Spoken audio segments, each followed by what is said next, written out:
1935 के अंदर इस सराय का निर्माण किया गया था। कितना खूबसूरत एक होटल, ये निज़ाम रखा गया है। क्या वक्त था, क्या दौर था। और इस चीज़ को हम जाने हमारे पास्ट को। It's very beautiful place, you know. ये चारों तरफ से आप देख सकते हैं कि सराय का जो पूरा हिस्सा है, इट्स ब्यूटीफुल। ये आम लोगों के लिए कि वो जो चाहे आ सकते हैं इस सराय के अंदर, और ये पूरा हिस्सा इंतज़ाम किया गया है। सामने की तरफ से ये सराय है, और 1442 मतलब 1498 में तो ब्रिटिश अपने आपके पोर्चुगीज़ आए थे इंडिया में, और पोर्चुगीज़ के आने के बाद में फिर ये 1400 लगभग 37 में बना। तो वो तैयारी ही कर रहे थे कि किस तरह से आपस में ये सारी सल्तनतें भिड़ेंगी और कमज़ोर होंगी, और उसके बाद वो लोग अपने पत्ते बिछा रहे थे और बिछाए और वो जीते, और हम लोग फोकस नहीं कर पाए। दाई की छोटी बहन का मकबरा, और यहाँ से आप जो देख रहे हैं इट्स वेरी यूनिक स्टाइल। जो यहाँ मालवा सल्तनत की जितने भी आप गुंबद देखेंगे, हर बार कुछ ना कुछ यूनिकनेस दिखता है, कुछ ना कुछ नया दिखता है। बट फिरोज़ी स्टाइल तो मालवा सल्तनत में ज़रूर लिया गया है, जो सिर्फ़ और सिर्फ ये है कि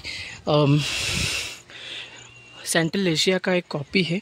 अंदर की तरफ जब जाते हैं तो जो दाई की छोटी बहन की या किसी की भी कोई यहाँ पर कब्रें मौजूद नहीं है। तो वही जो मार्बल्स वगैरह जो थे दैट हैज़ बीन स्टोलन, और जैसे कि मस्जिद के अंदर से हुआ है, वो मस्जिद का हिस्सा जैसे कि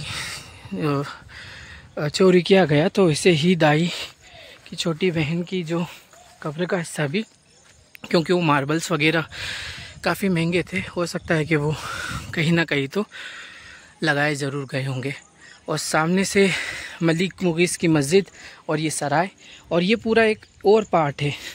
ये अपने आप में एक हिस्सा टिकट के द्वारा अगर लगा दें, थोड़ा सा काम कर लें, तो बहुत सारा काम यहाँ का भी हो सकता है। लेकिन आर्कियोलॉजिकल ऑफ इंडिया ने इसको बिल्कुल ताक में रख दिया है, बिल्कुल पीछे छोड़ दिया है। सुंदर मकबरा है दाई की छोटी बहन का ये, और डिज़ाइन ही बहुत सुंदर है यहाँ का। पास में अगर हम दोबारा से दाई की देखते हैं तो दोबारा से एक और उस तरफ आपको एक होज दिख जाएगा। दाई का महल है, वो दाई की छोटी महल का महल था, ये दाई की बड़ी दाई का ही महल है। तो इट्स वेरी ब्यूटीफुल। मकबरा कैसा है, क्या बना है, इस हिसाब से इन्फॉर्मेशन है, लेकिन आखिर ये दाई कौन थी इसकी कोई इन्फॉर्मेशन तो यहाँ पर अवेलेबल तो नहीं है।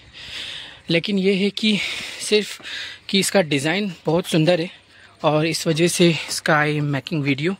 सामने की तरफ देख सकते हैं कि जो दाई की छोटी बहन का मकबरा था, उसी तरह से दाई का मकबरा भी लगभग वैसा ही है, लेकिन ये थोड़ा सा बड़ा है। अंदर की तरफ हम देखते हैं तो दाई का जो मकबरा है उसमें भी कब्र अवेलेबल नहीं है।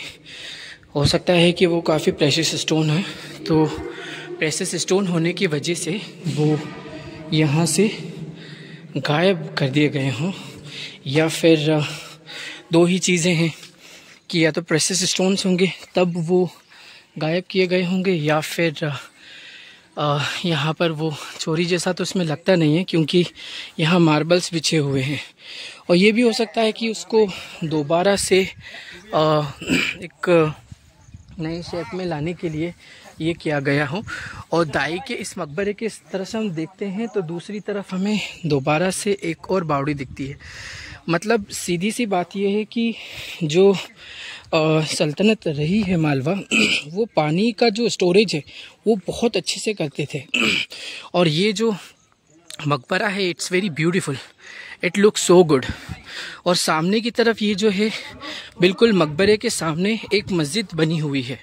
जैसे कि जो भी मालवा सल्तनत की मस्जिदें रही हैं उसके जो मीनार जो मेहराब रहे हैं, मेहराब के अंदर ब्लैक कलर का वो एक स्पेशल पत्थर रहा है। और उसके बाद में फिर दूसरी तरफ जब काफ़ी सारे और भी मेहराब बने हुए हैं।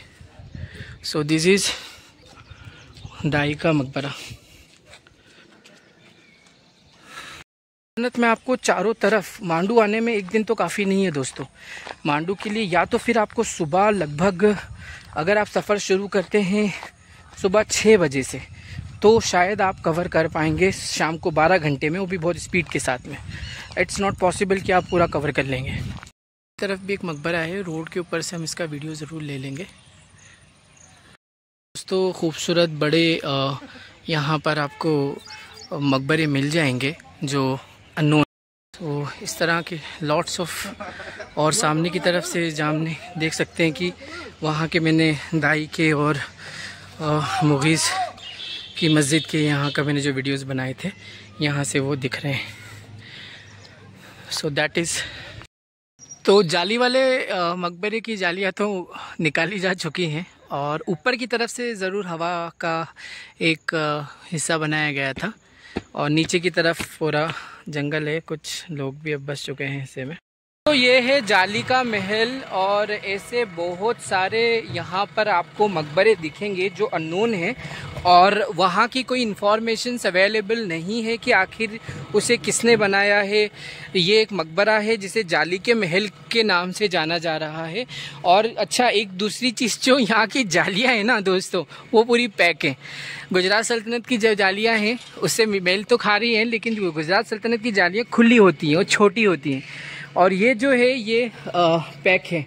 अब यहाँ पर जो आप देख रहे हैं, यहाँ पर 3 कब्रें हैं, उसमें से एक कब्र छोटी है, तो उसमें से एक बच्चे की कब्र है और इट्स वेरी नाइस। तो ये जो है ये मांडू के अननोन मकबरा है और वी डोंट नो कि ये किसका है। और इस तरह से मैंने जब देखा जा रहा था तो मैंने बहुत सारे अननोन जो मकबरे हैं उनकी भी वीडियो बनाई हैं। और ये तो जालियाँ पूरी गिर चुकी हैं या फिर चोरी हो गई हैं। तो ये वाला हिस्सा तो जाली का आप देख सकते हैं कि गायब है जाली। अब वो कहाँ गई है, आई थिंक कि यहाँ पर उसे लोग ही ले गए होंगे, मुझे ऐसा लगता है। आई माइट बी रॉन्ग, पर मेरा ऐसा परसेप्शन है।